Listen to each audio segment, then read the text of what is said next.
Good afternoon, everybody. This is another edition of the Passball Show brought to you by JohnPielli.com as well as St. Aloysius Church and School in Jackson, New Jersey. Lots of stuff we're going to get into today in the world of baseball, sports, and unifying America. In a little bit, we'll touch on what I see as predictions in regards to the upcoming NFL football season. Hopefully, everybody finished up their fantasy football drafts. I know there's still some of them going on during the week, as there's a lot of leagues that want to wait until they get to the very end or the very last possible time. You got that ACL list as it exists. It keeps growing by the day. Of course, you had Jerick McKinnon end up tearing his ACL out for the season in San Francisco. So that obviously is going to impact different ways that you're going to choose to draft. And now you start to think of the season, the way it's set up. And it's interesting to me because a lot of times we get these predictions completely wrong. And all you have to do is just go back to where it is in regards to baseball. I mean, it's so easy to say the league was so top heavy this year, but it's not. And then you see what ends up happening. I mean, football is going to go the exact same way. Everybody's going to have all this belief in all these top teams. We're going to look at the Philadelphia Eagles and the New England Patriots, the two teams that were in the Super Bowl last year, and say, hey, it's a guarantee that those are the two best teams in the National Football League. And then by the time we get to the playoffs, we're going to be talking about two different teams or three different teams or a series of other teams that we don't have the belief, or maybe didn't have the belief coming into the season. And that's just the way sports is. But the first thing I want to talk about today, and we spent a lot of time talking about the baseball pennant races and talking about teams, the outlooks for the end of the season going into next year. But I was thinking real deeply the other day about where Major League Baseball has fallen from where it was years ago. And in other words, if you think of the word inclusion, which there's going to be a different meaning in the last topic that I talk about today, I'm going to bring up the word inclusion again. But right now it means something different. And I'm talking about sports right now in regards to playoff races and opportunities to make the playoffs. In other words, if you go from the years, and I'm not going to bore you to death with baseball history right now, but I'll go to a time where a lot of people at least understand, can hear where I'm coming from, and know that this is a fact that things were the way they were then. From the years of 1901 to 1960, and in the National League it was from 1901 to 1961, Major League Baseball, both the American and National Leagues, had exactly 8 teams in each league. Your chance of getting to the playoffs consisted on your willingness or ability to win your respective pennant and win your respective league. There was no wild cards. There was no divisional play. It was a 1-in-8 chance, which we know it was kind of, graduated to be a little bit bigger for other teams. You think about the New York Yankees' prominence in that time. Obviously, the odds that the Yankees would win the pennant on a given year, particularly between the years of 1947 and 1964, was certainly much more than that of the second division teams or the lesser teams. The Washington Senators obviously didn't have as much of an equal chance to win the American League pennant every year. First in Washington, last in the American League. But the point that I'm getting to is from 1969 on, the best team in each respective league is not rewarded for being the best team in each respective league. Prior to 1969, when there was no divisional play, the team that finished with the best record in each league was rewarded with a guarantee of getting themselves to the World Series and having a chance to play in the World Series. Maybe not win, but at least they get a chance to go there by virtue of the best record that they have in their respective leagues. It's obviously not the case now. We can talk about the many disadvantages that exist. 4 teams that end up doing very well. The Boston Red Sox, sure, the pace that they were at around the All-Star break is not quite what it is right now. Maybe they're not going to win 110 games or 115 like people thought that they would to eclipse or tie the 2001 Seattle Mariners for the most wins in a Major League Baseball season. But they have a very special season, a very good season, and one that should be remembered, not just from the players and coaches and the fans of Boston, but certainly for the city and its place in baseball history for the historic regular season that they're having. What's their reward for it?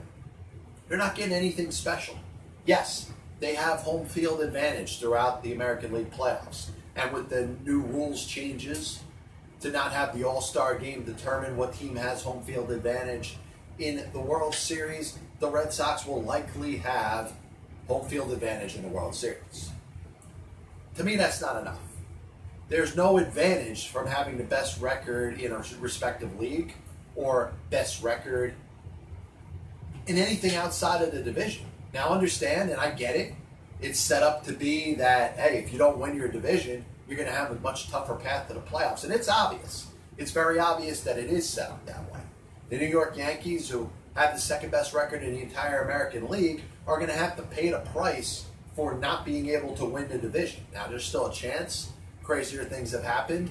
Think about the 1964 St. Louis Cardinals, the 2007 Philadelphia Phillies, teams that were thought by any chance were not going to make the postseason, ended up winning their divisions. Yes, stranger things have happened before, but the expectation at this very moment is that the Boston Red Sox should finish considerably ahead enough of the New York Yankees, and because of that virtue, get the chance to wait it out as the Yankees play likely the Oakland Athletics. And if they end up beating them, then you have a series set up between the Red Sox and the Yankees. And like I had mentioned a couple of weeks ago, all of a sudden, that advantage or that credit that you want to give to the Boston Red Sox for winning 100 games, 105 games, 110 games, 115 games, all of a sudden goes by the wayside, and it doesn't matter. The Boston Red Sox, for all their hard work, for all their results they got over the course of a 162-game baseball season, all of a sudden are not reaping any part of the reward for the amount of wins that they have. Because all of a sudden they're playing in a division round against the wild card team, and if it happens to be the New York Yankees, all of a sudden the pressure is going to be on the Boston Red Sox to win the best of a 5 series. Now, from the Boston Red Sox standpoint, of course, a lot has to do with what has happened over the last couple seasons. The Red Sox won the American League East in 2016, did the same thing in 2017, and didn't make it past the divisional round in the playoffs. Now, if they do that again and lose to their dreaded rival, the Yankees, it's going to look even worse and kind of throw more water on what could have been considered a historic season. So going back to what I was thinking about before, we're talking about division formats from 1901 to 1960 in the American League, 1901 to 1961 in the National League, before the first level of expansion. The first level of expansion brought 2 teams to the American League in 1961, 2 teams to the National League in 1962. So from 1961 in the American League, 1962 in the National League, through 1968, there were 10 teams in each league. 1969, you get 2 more expansion teams in each league. And because of that, Major League Baseball decides for the first time to go to divisional play, 6 teams in each division, as opposed to 1 out of 8 or 1 out of 10 teams getting the opportunity to get to the postseason.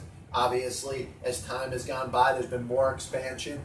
They've gone from 2 to 3 divisions. There's gone from 0 wild cards to now 2 wild cards in each league.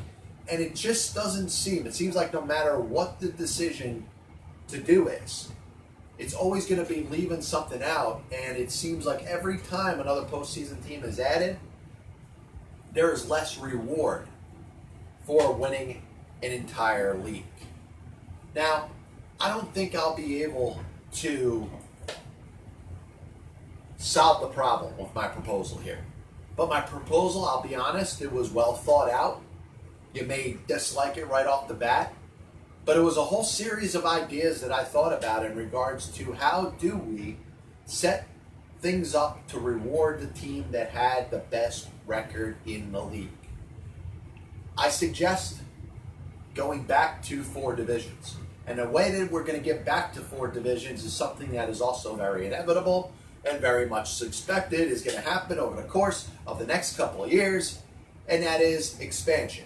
To add 1 more team to each one of the leagues. 1 new American League team, 1 new National League team, and I'm suggesting going from 6 divisions or 3 divisions in each league to 4 divisions or 2 divisions in each league. Now, what does it have in common with something that I said before? Remember, from the year up through 1960 and through 1961 in the National League, Major League Baseball had 8 teams in each league, which meant that you were playing in an 8-team league. You had an opportunity to win that, come up as the best team in that league, and you were the only team that was getting rewarded for your success.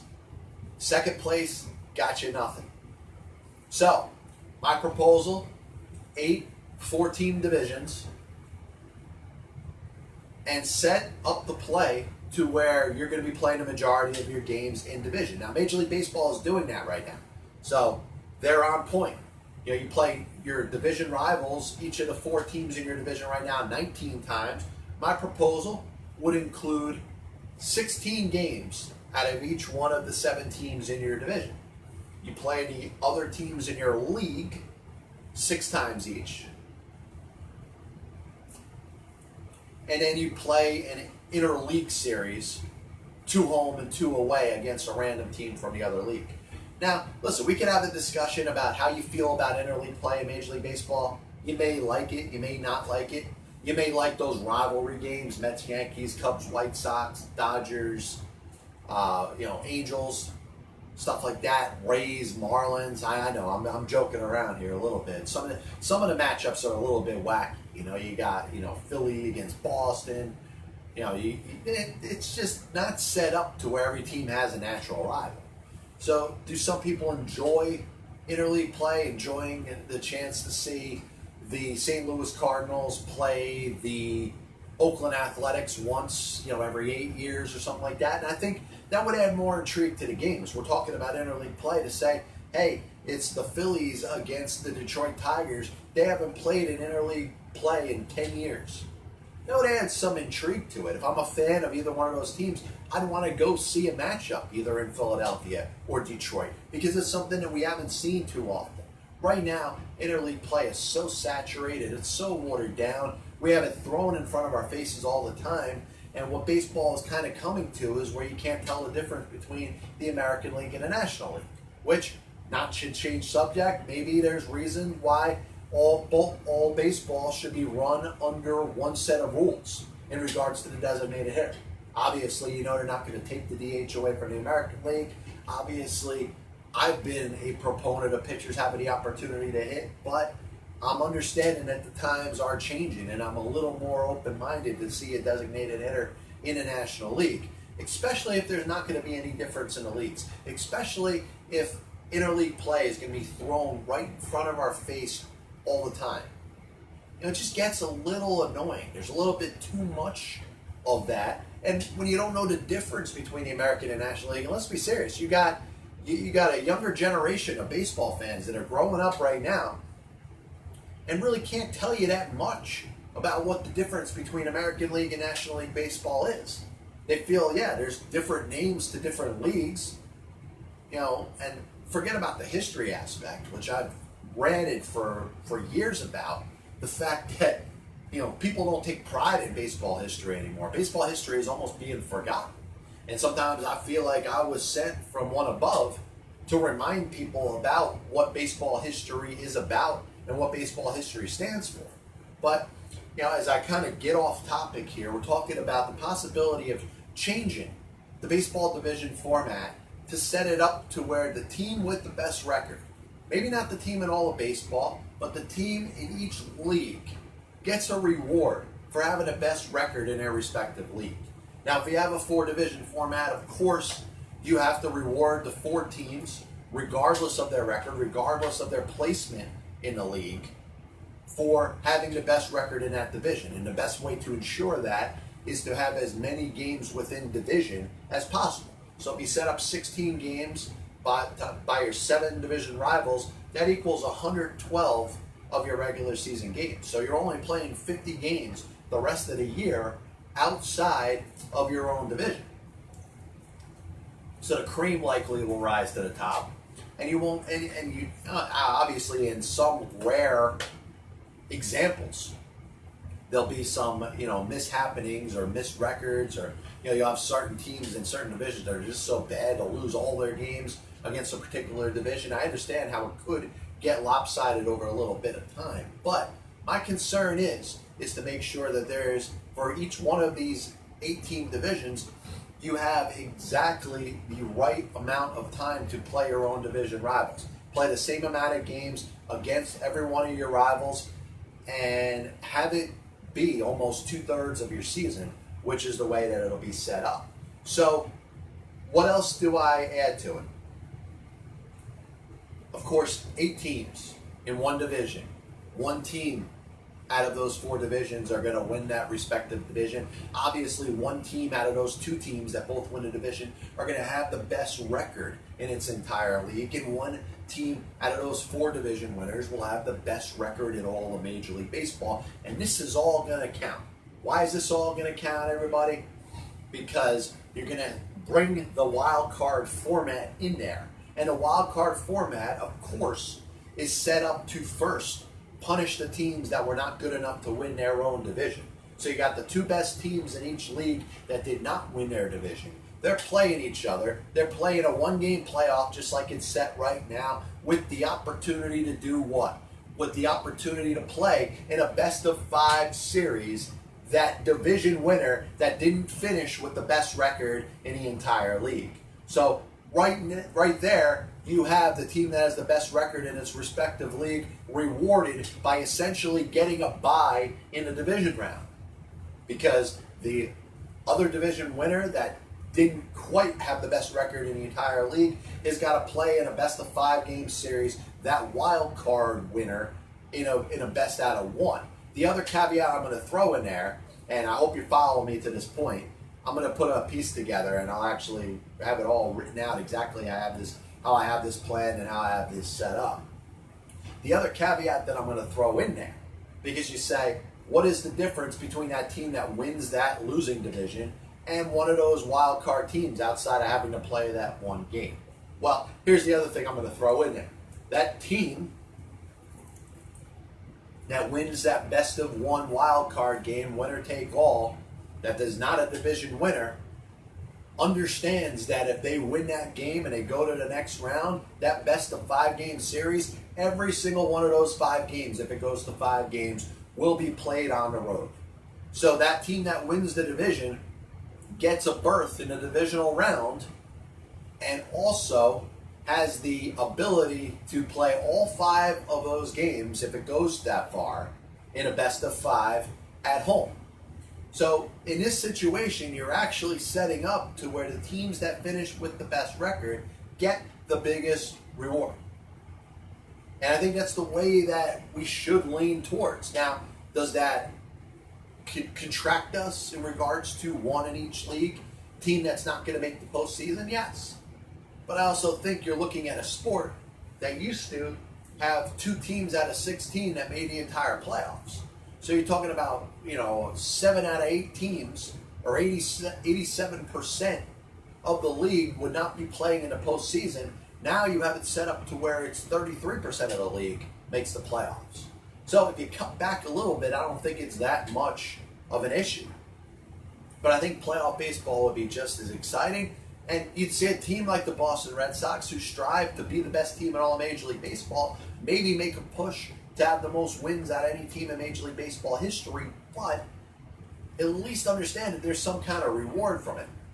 I don't think there is. And in fact, the Red Sox may very well be in a disadvantageous position, because if the Yankees win the wild card game, they got to play the Red Sox. The Red Sox are playing the Yankees, who likely will finish with the best record in the entire American League and maybe Major League Baseball.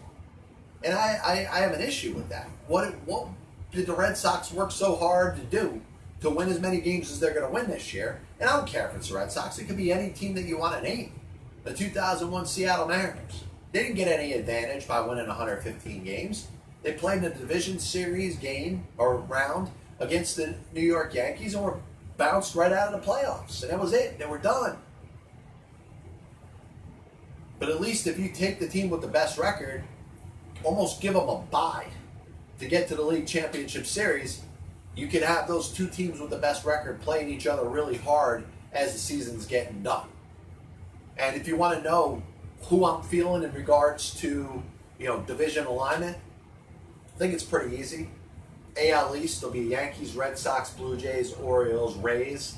And then we'll bring back the Tigers, Indians, and a team that we're going to put in Nashville. The American League West will be Athletics, Rangers, Astros, Angels, Mariners, Twins, Royals, White Sox.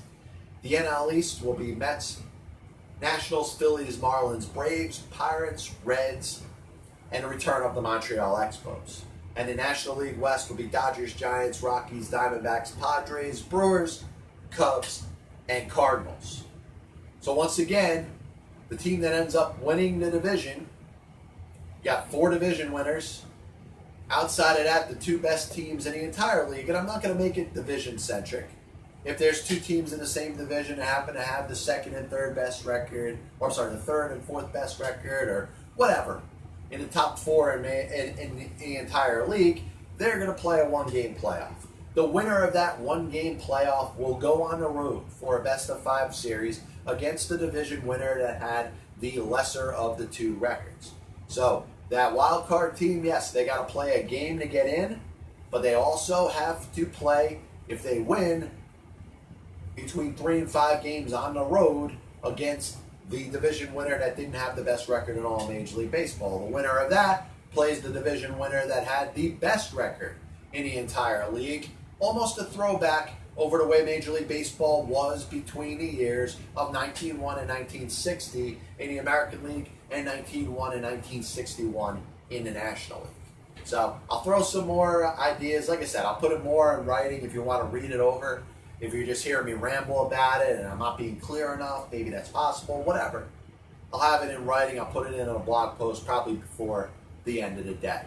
Next thing I wanted to talk about, you got the Thursday's game as we're getting set for another National Football League season. And pretty much what I teased when we started. There's no idea in regards of what's going to happen when we're looking at this season. How many people had the Philadelphia Eagles winning the Super Bowl this year? And now they're looked at like they're legends. They look like they're a lock to win another Super Bowl. They're a lock to win the NFC East. And we know it's a little bit, kind of a reward for what they did last year. And let's be serious. The Houston Astros, who won the World Series of Major League Baseball last year, were looked at and are looked at as the season has started and is almost finished in the regular season, the favorites to win the World Series again. And that's what happens when you win. And if you win consistently, you're probably more of a compound favorite. People are still looking at the New England Patriots, a team that, could have won the Super Bowl last year and, fell a little short against the Philadelphia Eagles, but for the most part is putting up a top team year after year, is winning their division every year, has got a very good chance of getting to the Super Bowl and has proven it in their past every single year. Is this the year that things might change? That you could say finally there might be a team in the division in the American Football Conference in the AFC East that could finish with a better record than the New England Patriots, and I still, in spite of all that, don't believe it. And I look at projections, and I'll tell you, projections are very interesting because what projections show is the popularity of that team coming into a given season. Now, it doesn't mean that the fans of that particular team are better or more passionate than other fans, but there's a popularity that exists in regards to what the perception is of the talent that exists on that given roster. For instance, the New England Patriots, according to CBS Sports, are projected to have a 94.2% chance of winning their division, a 96.7% chance of getting to the postseason. Well, in a league that you talk about the ACL list as it exists every week, you talk about injuries, having such a prolific role in the sport, I would say, 96% chance or 97% chance of making the playoffs might be a little high. And the reason I talk about numbers, obviously, I like to bet. I like playing odds. You know what? I may get some good odds about New England not making the playoffs. Do I think it's going to happen? No. But I also think it might not be a bad investment to throw a couple bucks on, $10, $20. Now, if you want, I'm sure the odds of the Patriots not making the playoffs are going to pay pretty good money if for some reason they don't. You got Baltimore and Pittsburgh who are favored in the North. You got everybody's jumping on the Jacksonville bandwagon, which I'm going to touch on in a little bit. And then you got almost a group of people that are kind of coming in favor of the LA Chargers. They've become kind of that sleeper team. They've kind of become in a league where there's always that team that didn't really earn very much but is getting a lot of credit. That's the LA Chargers in the AFC West. Now you got Philadelphia, obviously, like I just said, going to have great odds of winning the division in the NFC East. The NFC Central, Minnesota, not as much odds as I thought that they would have. Some people may not be believing in Kirk Cousins. And then you got the NFC South, which is always very competitive. New Orleans, a little bit of a favor over Atlanta and Carolina. And in the West, it's amazing. As many people have jumped on the Los Angeles Chargers bandwagon this year. The projections are saying that maybe the San Francisco 49ers don't make the postseason this year, let alone compete for the division. As we hit the halfway point here on the Pass Ball Show, it's a reminder that the program is brought to you by Pielli.com as well as St. Aloysius Church and School in Jackson, New Jersey. A couple more sponsors will be joining the team within the next week or so. And we got the phone line here. Exactly 7 calendar days from today, we're going to get it hooked up. So we'll be able to take phone calls, do interviews, the whole thing. Another thing I wanted to mention, we are back into the world of SoundCloud, which I did a lot of my interviews and recorded them on SoundCloud years ago. Now my stream has always been available, but we're also going to starting today to stream the program on SoundCloud. The RSS feed has been sent to iTunes for approval. So hopefully within the next week or so, we'll be able to download the Pass Ball Show podcast on iTunes. So that's pretty exciting. And one thing I wanted to do, because I'm going to have to label each one of the shows, and I figure what's a little bit better than just labeling the shows as far as the date they were produced, give each show a number. And I had to total it up the other day because I had 202 shows that I did under the old format where we weren't doing video. And about a year or so ago, and we're probably looking a little less than a year, we brought the show back full time and we're doing as many as 5 shows a week. And I totaled them all up. So what do I have right now? We have a total of 356 Pass Ball shows. So when you're looking up the Pass Ball Show on iTunes, I may at some point be able to dig up the shows all the way back to show 1. But today is the 356th Pass Ball Show that we've done since 2011. So obviously, as you think about that, I'm grateful for everybody who's taken the time to listen, even if it's for a minute. Even if you just turned it on and said, hey, John, I did listen to your show and turned it off right away before I could even say a word. I'm grateful for everybody that has taken the time to be part of the show. And obviously, over the time, we've had some very good contributors. We've had people that are consistently putting their points of view out there. There's people that argue with me, don't argue with me, but the most important thing is to keep discussion going, and not just as it relates to sports, but about all things going on in this country. And I know we obsess too much with politics. If there's a way possible, people can somehow get away from that, I love it, but and I'm not going to tell people what to do. But conversing, throwing ideas out there, strengthening one's mind, that's what discussion is about. And I always said sports were the greatest thing that was created because it keeps people away from problems and things that aren't going right in one's life. You could almost talk about it as a sanctuary. You could say, hey, life sucks, and it does for some people, it does for a lot of people, but you could go into the world of sports, whether you're listening to a game on a radio, watching a game on TV, or even conversing in something like this, talk radio interaction, and just chatting about sports, and all of a sudden your problems, at least temporarily, will go away. At some point, yes, you'll have to deal with them. At some point, you're going to have to answer to the things that aren't going on right in your life. But for a moment, you can kind of hide behind the entertainment aspect or the interesting topics that exist in the world of sports. So, as we have gone on this rant and gotten completely far away to the topic that we were talking about, I was going to give you some NFL previews. So we'll start by working our way backwards. We started out by mentioning the AFC East. We'll do the AFC East last, and we'll start with the NFC West. Last year, people were given really little credit or possibility to the Los Angeles Rams, that they could go on a run, they could win their division, and potentially make a run in the postseason.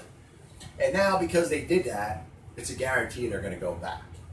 Now, Seattle has certainly taken a step back. They still have Russell Wilson, who was a top 5 quarterback in the NFL. If you were dealing with fantasy football drafts, probably one of the top 3 or 4 quarterbacks taken. And Seattle, though they don't have the Legion of Boom anymore, still have a presence. And I think you're looking at a team that could win 8, 10, maybe even 11 games this year. The San Francisco 49ers, who I thought would be more of a prohibitive favorite. I thought that people would jump on the Jimmy Garoppolo bandwagon and you'd see a new team that all of a sudden people are jumping behind. 49ers didn't make the playoffs last year, so odd makers are going to be down on them. I believe a little more in the 49ers than the odds makers do. So how would I run this out there? But, I don't want to go with that same conventional route of the Rams won the division last year, the Rams are going to win the division this year. So I'm going to go in this order. I got the Seattle Seahawks winning the division, followed by the San Francisco 49ers, LA Rams, and Arizona Cardinals. So that's going to be the West. Seattle's winning the division. Let me move to the AFC South, and that could be a very interesting division for a lot of reasons. A lot of people are believing in the New Orleans Saints, thinking that maybe this could be the last run that Drew Brees has. Maybe his last run to the Super Bowl. And I get it. But I also think that we are diminishing the value of the Carolina Panthers. And I think the Panthers have an opportunity this year to kind of play on some ground where not a lot of people are predicting that they're going to do well. I think this is a team that could get off to a very good start, pretty similar to Seattle. And I'm going pretty much with the same formula in this division. I'm backing away to what all the experts are telling me and thinking about teams that are going to maybe have an advantage from being a little bit under the radar. And, you look at the Falcons, they were in the Super Bowl a couple of years ago. The expectations were the Saints, and obviously the Buccaneers not looking very good. So I'm going Carolina, New Orleans, Atlanta, and Tampa Bay. Now I'll go to the NFC North. I think the Chicago Bears are going to have a little bit more to prove this year. This is a team that's been bad for the last couple of years. Obviously made the acquisition of Khalil Mack, which I think is going to make a difference. I think they're going to be more competitive in division games with the Mack acquisition alone. A lot of thought has been thrown behind Aaron Rodgers coming back with Green Bay. Maybe he's got another big year, and then Minnesota getting to the NFC Championship game last year. So they're obviously going to be the favorite. But I look at it and I say, maybe Detroit's not getting enough credit. Maybe they'll have a surprise season. Chicago maybe isn't getting the credit that they deserve. But this is, to me, it's a little bit harder to go behind a team like Detroit or a team like Chicago. Certainly Chicago seems like they're another probably full year away. I haven't seen enough out of the quarterback. I do think they got 2 very good running backs, some very good skilled players, and a good defense. But I think they're another year away. Detroit, I think, can compete. They could get themselves in that 8-8, 9-7 range. But I do think the division is going to come down to Green Bay and Minnesota. And I can see Aaron Rodgers and the Packers pulling it off. Minnesota finishing in second place. And I'm going to go with a little bit of a surprise here. I'm going to say Chicago finishes third and Detroit finishes fourth. So I got Green Bay, Minnesota, Chicago, Detroit. Finally, the NFC East. Now, I've asked myself this question, and you could go at it. One thing that I realized right off the bat, and my first prediction that I was going to make, not because of the entire NFC, but because of all of the National Football League, is that the Philadelphia Eagles will not win the NFC East. I could have said that before I said anything else, because I believe the hype is going to get so high for this team. They're going to be expected to run off this chain of Super Bowls, which they've never done before, and teams just naturally don't do. And think about teams that come out of the NFC, whether they win the Super Bowl or just lose in the Super Bowl. It seems to be a little bit of a rotation. You didn't have until Seattle made it to those back-to-back Super Bowls that you could say we have anything recent as far as a team that put a continuous run out there, whether they won or lost in the Super Bowl, but just to get there in consecutive years. So my question, who was I going to believe in if I wasn't going to take the Philadelphia Eagles to win this division? Washington, I think they're going to surprise some people. Alex Smith is a very good game manager. I think he may actually turn out to be an upgrade over Kirk Cousins. Now the question is, what type of talent does that team have against the rest of its respective league? And you obviously got the Giants. Decided they're going to go in this year. They made the trade for Ogletree. They made some other moves, Nate Solder. They made the draft picks of Saquon Barkley and Will Hernandez. And they look to be making a run to the postseason this year. So can I take the Giants? And obviously, listen, if I'm going to play odds, I'd probably get a good buck if I threw $20 down on the Giants making the playoffs. I'd probably, I'd at least quadruple that. Probably at least get about 8 to 10 to 1 odds. Maybe put some good money behind it and end up getting a nice little bit of a reward. The Dallas Cowboys, I'm still not believing it. So my shock that I'll take in the National Football Conference will be that the Giants will win this division, and I think it'll be close. And I'm not going to diminish Philadelphia and say that they are not going to do anything. They're going to finish second. I'll go Dallas third, Washington fourth. So I got 4 division winners in the NFC: Seattle, Carolina, Green Bay, and the Giants. I got to pick 2 playoff teams. And I'm not going to take the bait and take the 49ers. I'm not going to take the bait and say it's going to be the Saints. I'm actually going to go with Minnesota and Philadelphia, the 2 teams that made it to the championship game last year. So, Seattle, Carolina, Green Bay, Giants, Minnesota, Philadelphia. You want me to rank them 1 through 4? I'm going to go Green Bay, Carolina, Seattle, Giants, Minnesota 5, Philadelphia 6. And we'll hold off on Super Bowl predictions for another show during the week. Let's knock out a AFC series of predictions right now as we look at the NFC. And, I guess one of the things that I've had a history of doing is kind of going against the norm of what's expected. And we'll start with the AFC West, because I think it's probably going to be the most competitive division in the entire league. I think you got some very good teams. A lot of gravitation has been put towards the LA Chargers. I think people are taking a step back and not really believing in the Kansas City Chiefs. I think that's a little bit of a mistake. People are down on the Oakland Raiders because maybe they believe that the time has passed John Gruden, and he may not be as successful in this type of environment with the league the way it's set up right now. And I'm thinking 2 teams that I think are better than the other 2 teams. And I'm going to go with the Kansas City Chiefs to win this division. A lot of it's going to have to do with their quarterback. I think Patrick Mahomes is the real deal. I also believe that the skill position players around him are going to make it very easy for Mahomes to transition into what will be a very tough league.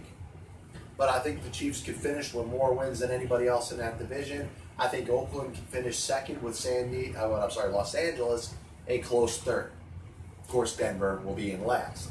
The AFC South. A lot of people are riding that Jacksonville bandwagon. Now listen, they committed the money to Blake Bortles. Their defense obviously is very sharp. So the expectation should be that the Jacksonville Jaguars should defend their division title. And I'm telling you, I just don't believe enough in this quarterback. Now, if I believe that I don't have enough faith in the quarterback, do I have a faith in a quarterback in that division? And there's one quarterback that stands out to me that is leaps and bounds better than the other ones. And that is Deshaun Watson. And assuming that Deshaun Watson is healthy, I think that Houston team is going to be very good. I think their defense could be superior to Jacksonville. I think the skill players that they have around Watson are going to be able to put points on the board. And though a part of me despises the Houston Texans franchise, I never wanted to see the Houston Oilers leave there and go to Tennessee. Obviously, it's not the Houston Texans' fault. You give the people like Bob McNair in that community and that area some credit for getting themselves another NFL franchise, but I still don't want to root for the Houston Texans. But I'll tell you this, I got them winning the AFC South. And not only that, I'm going with Tennessee to finish in second place in that division. I think Marcus Mariota is in a position where he's going to have to prove whether he can be the man to run that offense, to run that team, to be that central point of reference when it comes to the definition of the Tennessee Titans. He's going to have to prove it this year, but I think Derrick Henry is in for a big year. Corey Davis is in to stand up and be that big play wide receiver, that absolute number one. And I think defensively they're good enough. So I'm looking at Jacksonville and I'm saying that they are going to be a third place team. And then, of course, we got Indianapolis. And Indianapolis, of course, people are down on them, and I will be down on them because I don't believe that Andrew Luck is healthy enough to be a big factor in this division. There are four very good quarterbacks. Blake Bortles may be the number 4, and maybe by a mile. Not believing enough in Luck to stay healthy, and I'm certainly not believing enough in Blake Bortles to lead that Jacksonville franchise to victory. Now I look at the AFC North, and Le'Veon Bell maybe decides to hold out all season, see how it works out. I mean, he may not want to risk himself. He wants to get that big contract, that what you call in basketball, if this was the NBA, that max contract. He's tired of being franchised. He may not suit up for the opener when Pittsburgh Steelers start their season against Cleveland. How many people are believing in the Cleveland Browns? Baker Mayfield looks like he may be a legitimate quarterback for them. They added some skill players. This is a team that very gradually is getting better. And then you look at the Baltimore Ravens, have a very solid defense. Joe Flacco getting up there in years, sure. He's going to be pushed a little bit by Lamar Jackson. Probably not enough to see Jackson on the field this year. And then you look at the Cincinnati Bengals, who were thought to finally part ways with Marvin Lewis, ended up not doing it. So to me, I think this division's a little more even than some of the experts would make it seem. I am going against Pittsburgh because I think the Le'Veon Bell situation is going to be an impact on that franchise. Either Bell doesn't come back, or Bell ruffled some feathers in the wrong direction, which is going to impact the chemistry of that team. So I'm going to go Baltimore winning that division, and I'll take the Cincinnati Bengals to finish second. Pittsburgh in third. And as much as I'd want to go out there and give the endorsement to the Cleveland Browns will have a better team this year. They won't go winless. Maybe they'll win 4 games. Maybe they'll win 6 games. I think they'll show market improvement, but I don't think they're making a run for the playoffs. Finally, the biggest division that seems like it's already decided before it even starts. And I gotta be honest, I'm not gonna mess with the AFC East. I'm going to give it to the Patriots, not because of the odds, but just because I don't feel any of the other teams have grown enough. Josh Allen looks like he's a little bit further away from being trusted to be the starter in Buffalo. I mean, the fact that they're starting Nathan Peterman, for the first week scares me. Miami looks like they're in a little bit of a denial situation. They're paying certain players certain money, but I don't know if they're really looking at themselves legitimately as a playoff team. And then you got the Jets, who I think will improve. And if there's a team that I think can go out there and win 7 or 8 or 9 games this year, it is the New York Jets. I don't think they're going to make a run towards the Patriots. I don't think they're going to beat the Patriots head-to-head this year. But I do think the Jets have a very good chance of passing Buffalo. And a lot will have to do with the development of the quarterbacks, because I think Sam Darnold is a little more game ready, a little more ready to take, put the clipboard on the side, go out there and lead an offense. And I think that will help the Jets. The Bills are going to lose a couple games when Nathan Peterman is their quarterback. They want to go to Josh Allen. I don't know how ready Josh Allen's going to be when he's thrown out there, going up there against other NFL defenses. So I think the Jets can finish past Buffalo, but not quite as good as New England. So my 4 division winners: AFC, Kansas City, Houston, Baltimore, New England. Give me 2 playoff teams real quick. I'm going Oakland, and I'm going Tennessee. So Tennessee gets back to the playoffs. We'll see how it ends up working out.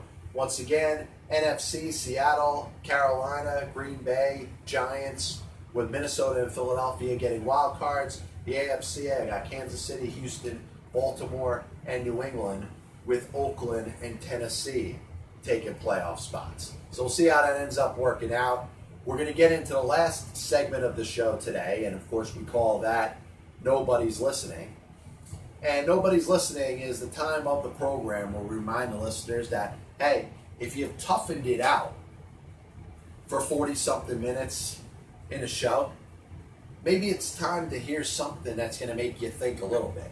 If you handled and actually stood through my discussion about realignment and division changes in Major League Baseball and listened to one person's random NFL football picks, you deserve to have something that's going to make you think a little bit. And this is the segment of the show where we get away from what's going on in the world of sports, and we talk about something else that's not sports related. I promised you I would never bring up politics, and I will not do that. The only thing I'll say about politics is that it needs to be abolished, and the people that throw their views about politics need to understand that nobody else cares about what they think. But I do have some thoughts when it comes to political correctness. We stand there every day and we talk about anything that somebody says that's in the spotlight. In some cases it's inappropriate. In some cases it's said in a way that you'd say, hey, it's wrong, and that person should be punished for it. And a lot of times we try to take people that are in the spotlight that have names to them, and we want to strip them of the jobs that they have. Like we feel like sometimes somebody's comments should result in that person losing their job. Well, the only profession that exists out there that somebody doesn't have to worry about losing their job are people that are in the entertainment world. Most importantly, musicians, but more importantly, rappers. Rappers seem to get that pass when we talk about the political correctness that has oversaturated this country. There's people that are in entertainment. There are other performers that end up having to deal with strict penalties and sometimes sanctions and being barred from different, censored from different areas. But it seems like now in 2018, if you're a rapper, you can throw around and use certain words and slur races and slur different groups of people if you want and get away with it. Now, I'm not going to say that I'm overly sensitive when it comes to anything. Say whatever you want to me. Say whatever you want out there. I'm never going to say that I'm offended. But what does offend me is the fact that we live in a society where we're going to be harder on certain people and not just as hard on other people. So I think about Eminem, and Eminem comes out with his 10th CD, and you can talk about it as talented as he is. He's ridiculously talented, a lyrical genius. Him and Biggie, are on a podium by themselves. Nobody else is even close. That's how I feel. I remember Eminem coming out with his first album when I had my first year at college, and he's ridiculously talented. He studied obviously the dictionary. He knows, he's a lyrical genius. But obviously a guy who, up to a certain level, he's been censored in certain areas. People have been critical of him in certain areas. But he certainly does get away with being able to say just about anything that he wants. Now, if I said some of the things that Eminem says on his songs, I could be blocked from, even having a chance to produce my own show. If I was hired by a radio station and said some of the things that Eminem says over the course of his songs, I'd lose my job. Don Imus said nappy-headed hose. How many rappers have said something along the lines of nappy-headed hose? They'll never have to worry about losing their job, but if you have a different job and you say the same thing, you are held to a different standard. And I guess if you're asking, John, what should we do about it? I don't think there's really anything you can do about it. But just point out the hypocrisy that exists, because it absolutely is one. We live in a world where, depending on what it is that you do for a living, you're going to be held accountable for saying something that is inappropriate. But if you're out there making millions of dollars off of the production of records, and you perform and people buy your music, you can say whatever it is that you want to make your music. There is a certain level that isn't fair. People lose their jobs for saying things that Eminem and other rappers said. There's a word that I think should be stricken and forbidden for the English language that you hear many times in rap songs. Now, once again, what should be done about it? I don't know what can be done. But there's a hypocrisy there that exists. And that hypocrisy needs to be brought up more often. Certain levels of music are more censored when it comes to the things that they say. If there is something that could be considered racist or homophobic that's mentioned by a person in a different genre of music, then that person is going to face a different type of heat. But if you say, hey, I'm a gangster rapper, you could say anything that you want. And there's no racial undertones or homophobic undertones or anti-Semitic undertones that are ever taken regardless of what anybody says. And that, I'm sorry, is a hypocrisy. Little recap on the show today, and I'm glad everybody that took the time to listen did. We'll start out, obviously, by talking about a different type of formula in regards to divisions in Major League Baseball. 4 divisions. You reward the team with the best record in the league by giving them a bye. The team that wins the other division gets to play the 2 wild card teams, 5 games potentially at home. I'm going to write about it. We'll post it. We'll get it up on social media, Facebook, Twitter, and anywhere else. You'll be able to read it. NFL predictions. I'm going the underdog route.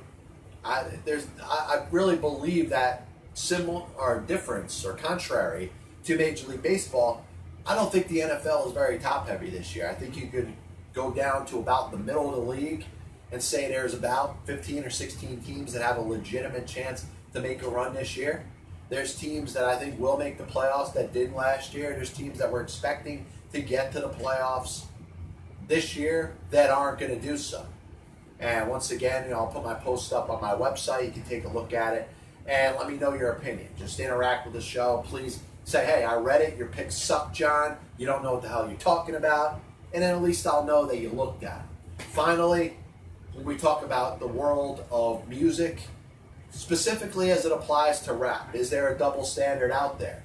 that, you know, if you are producing a rap album or a rap song, you have more leverage in regards to racism, homophobia, anti-Semitism than you would if you produce different other types of music, or if you're in a different genre altogether. If you're on a radio, I understand there's certain things that I won't say, I won't even think about saying, but a rapper could feel in some cases the need to say whatever it is that they want to say, whether it's racist, whether it's homophobic, whether it's anti-Semitic, whatever it is that they want to say, they seem to have more of a freedom to be able to do that without repercussions. I think there's a hypocrisy involved. But let me take the time to thank everybody for tuning into the program. We've made it now through 356 episodes of the Passball Show. And if things go well, this will be the first of the Passball shows that will be up on iTunes. So feel free, if you can't get it today, maybe try it tomorrow. Download the Passball Show on iTunes. Keep checking until it's up there. I'll make the announcement when I know it's official and it's officially up there. So thank everybody for tuning in. This is the Passball Show brought to you by JohnPielli.com. God bless you, and as always, I'll see you on the other side.